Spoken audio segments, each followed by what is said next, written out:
Zoro a pour objectif de devenir le plus fort épéiste du monde, et pour ce faire, il doit vaincre Dracul Mihawk, l'homme qui détient actuellement ce titre.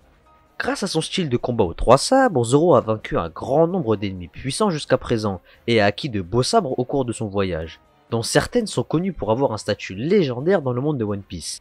Les sabres de Zoro sont si puissants et précieux qu'ils portent même des noms spéciaux. Dans cette vidéo, vous découvrirez le nom des 5 sabres que Roronoa Zoro, le second du futur roi des pirates, a possédé.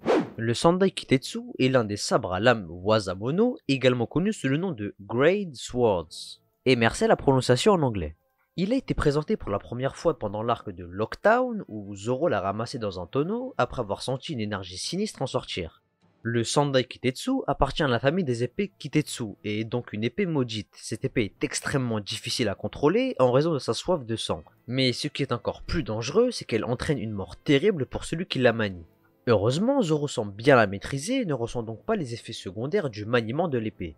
Comme toutes les épées, elle peut être imprégnée de haki pour la rendre plus solide et plus durable. Roronoa Zoro l'a obtenue assez tôt dans la série et c'est une lame qu'il porte toujours avec lui. Yubashiri est une autre lame sur laquelle Roronoa Zoro a mis la main pendant l'arc de la série Lockdown.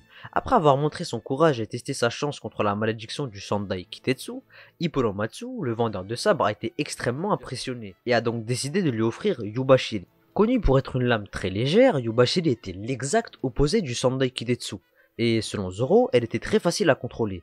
Bien qu'il soit très léger, son tranchant était très réputé, mais en tant que grand sabreur, Zoro n'a pas eu beaucoup de mal à s'y habituer. Yubashiri était une fine lame, cependant Zoro l'a perdu pendant l'arc d'Enies Lobby quand il a fait face à Shu, un homme avec les pouvoirs du Sabi Sabi no Mi. Le Sabi Sabi no Mi étant un fruit du démon de type Paramecia qui permet à son utilisateur de faire rouiller toute chose, que ce soit métallique comme un sabre ou autre comme des articulations humaines. L'épée a été mise au repos après les événements de Thriller Bark et Zoro lui a donné des funérailles aux côtés de l'équipage des pirates de Rumbar dans une terre qui venait de West Blue. Wado Ichimonji est le premier sabre nommé que Roronoa Zoro a porté dans One Piece. Elle a été forgée par Shimotsuki Kozaburo, une personne du pays de Wano. Ce sabre a appartenu à Kushiru, le maître de dojo de Zoro, du village de Shimotsuki, et devait être hérité par Kuina, sa fille. Après sa mort, Roronoa Zoro a demandé l'obtention du sabre pour pouvoir tenir la promesse qu'il avait faite à Kuina et devenir le meilleur sabreur du monde entier. Cette épée n'a pas de nature particulière et n'est pas non plus difficile à contrôler. En termes de rang, elle est supérieure aux épées Wazamono et aux épées de grade Ryo Wazamono. Cette épée appartient au groupe des 21 épées de grade O-Wazamono qui ne sont dépassées que par les 12 épées de grade Saijo O-Wazamono. Également forgé par Shimotsuki Kozaburo, Enma est un sabre incroyablement puissant qui appartient également à la classe des 21 sabres de grade O-Wazamono. Il a été manié pour la première fois par Kozuki Oden, le daimyo de la région de Kuri du pays de Wano, aux côtés d'une autre lame de la même classe connue sous le nom d'Ame no Habakiri. Ensemble, Oden a utilisé les deux lames pour exécuter le Oden Nitoryu, un style puissant qu'il a décrit comme le meilleur du monde entier. Emma a une poignée et un fourreau violet qui sont assez semblables à ceux de Nidai Kitetsu à certains égards. En termes de puissance, pas grand nombre de lames lui arrivent à la cheville. C'est l'une des plus belles lames jamais créées, mais aussi l'une des plus difficiles à contrôler. Cette épée a la particularité d'évacuer automatiquement le Ryu du corps de l'utilisateur, ce qui fait que les entailles sont beaucoup plus grandes que prévu, et en même temps, plus difficiles à contrôler.